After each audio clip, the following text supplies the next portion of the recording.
해와 복귀와 삼권, 즉 장자권, 부모권, 왕권 복귀의 원칙에 대해서 말씀드리도록 하겠습니다. 참 아버님 말씀에 따르면 타락한 아담 가정을 복귀하기 위해서는 에덴 동산에서 해와의 입장을 먼저 알아야 합니다. 해와가 타락하지 않았으면 어떻게 되느냐 하는 것입니다. 하나님 아버지입니다. 지음받은 입장에서 아버지라는 것입니다. 또 아담을 하나님의 아들로 보면 시아버지가 되는 것입니다. 아담을 보면 해와의 남편입니다. 3대 남성을 대할 수 있는 인연을 갖고 온 것이 해와의 입장입니다. 즉 딸의 입장이요, 며느리의 입장이요, 아내의 입장으로 온 것입니다. 아담 해와가 타락함으로 말미암아 어머니의 사랑을 잃어버렸고 아내의 사랑을 잃어버렸고 누이의 사랑을 잃어버렸습니다. 3대 사랑을 잃어버렸습니다. 여자로 말하면 아버지의 사랑을 잃어버렸고 남편의 사랑을 잃어버렸고 오빠의 사랑을 잃어버린 것입니다. 그러므로 해와의 타락은 새 관계를 잃어버린 것이요 따먹지 말라는 계명인 하나님의 말씀을 잃어버린 것입니다.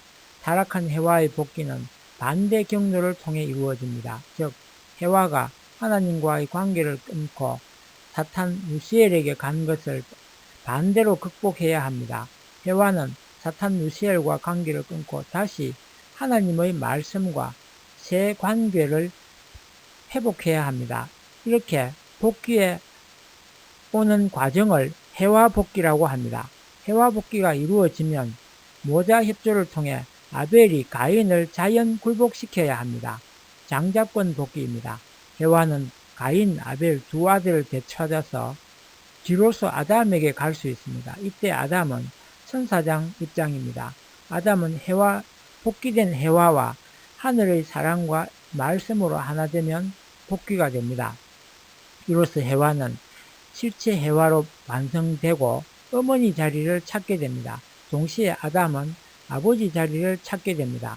이렇게 해와와 아담이 어머니 자리, 아버지 자리를 회복하는 것을 부모권 복귀라고 하며 해와가 타락한 것을 단계별로 찾아오는 섭리를 종적인 8단계라고 합니다. 본래 아담 해와가 완성하여 가정을 이루게 되면 그 가정에 하나님을 실체로 모시게 되어 있습니다. 그리고 하나님을 가정의 왕으로 모시고 사는 왕권 복귀가 이루어지는 것입니다. 지금까지 설명한 이 내용이 아담 가정 이후 타락한 인류를 하나님이 복귀해 나온 과정인 것입니다.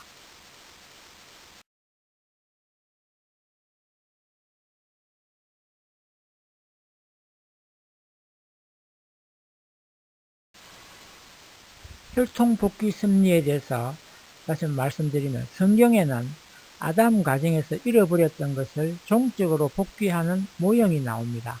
그 복귀 모형을 3대를 거쳐서 중심인물들이 승리했을 때 그 혈통복귀를 이룬 자리를 통해서 메시아이신 예수님이 오시게 됨을 알 수 있습니다. 아담 해와 가정에서 잃어버렸던 것을 반대 경로의 모형을 통해서 찾아 세우기 위해서 첫 번째로 택함 받았던 가정이 노아 가정이지만 실패합니다. 승리한 첫 가정은 아브라함과 사라 가정입니다. 그의 자녀 이삭은 이스마엘과 조건적인 장자권 복귀를 이루었습니다. 이삭과 리브가의 가정에서 야곱은 형 에서와의 관계에서 실제적인 장자권 복귀를 승리하게 됩니다. 그 후 태중에서부터 장자권 복귀를 이루기 위해 등장한 것이 유다와 다말입니다. 유다와 다말은 시아버지와 며느리의 관계입니다. 해와와 하나님의 관계는 세 가지 관계가 되어 있습니다.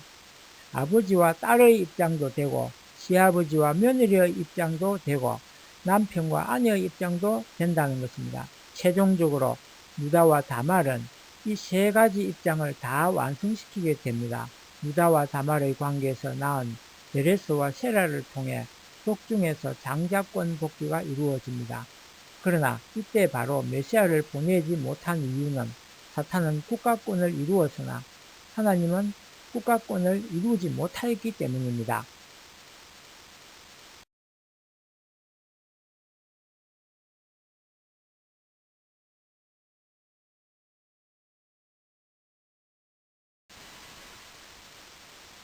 다윗과 바세바, 우리아의 복귀 승리를 통해 하늘편 국가권이 형성된 터전 위에 사가랴와 마리아를 세우시게 됩니다.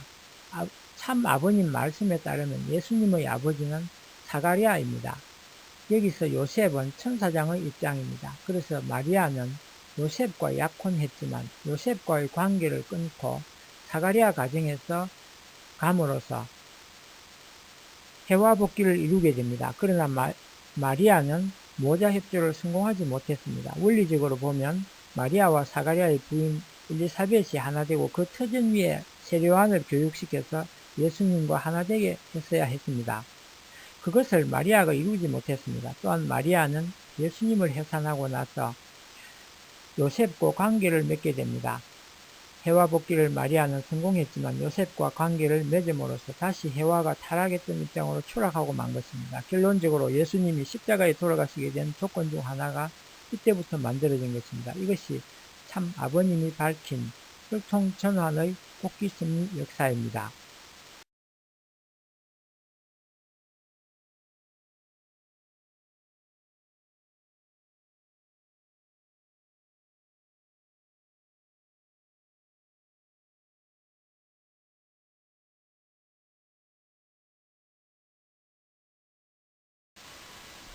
메시아 재강림 준비 시대에 대해서 말씀드리겠습니다. 하나님은 흑천만대 독생자인 예수님을 보내시기 위해 4천년을 준비하셨습니다. 마찬가지로 재인주님을 보내기 위해서 2000년의 시간을 두고 환경을 조성해 오셨습니다. 원리 강론에 따르면 구약시대 메시아 강림을 준비하는 출발점이었던 선지자 말라기의 강림과 루터의 종교개혁의 동시성 승리를 보아 제1차 세계대전이 끝난 1917년 이후부터 재림의 때이며 재림주는 해돋는 곳 동방의 한반도에 육신을 쓰고 강림합니다. 예수님 강림 때에 이스라엘 민족이 로마의 지배를 받고 순환을 당하듯이 제3차 아담인 참 아버님을 보내기 위한 구원 승리에 있어서도 한민족은 40년의 일본 통치 가운데 고난을 겪게 됩니다. 일본의 지배를 거치고 개방된 한국은 기독교권의 민주세계의 보호에 의해 세계가 하나된 자리에서 세워졌습니다. 그리고 기독교 대표 국가인 미국을 중심하고 세계 질서가 편성됨으로써 세계 복귀가 가능한 환경이 조성되었습니다. 세계를 통합할 수 있는 환경 가운데 참 부모님이 오셔서 공식 승리를 출발할 수 있도록 환경 창조가 이루어진 것입니다. 예, 다음 시간에는 참 부모님 현현과 의미에 대해서 말씀드리도록 하고 이번 강의는 이것으로 마치겠습니다. 계속 시청해 주시기를 부탁드리겠습니다. 감사합니다.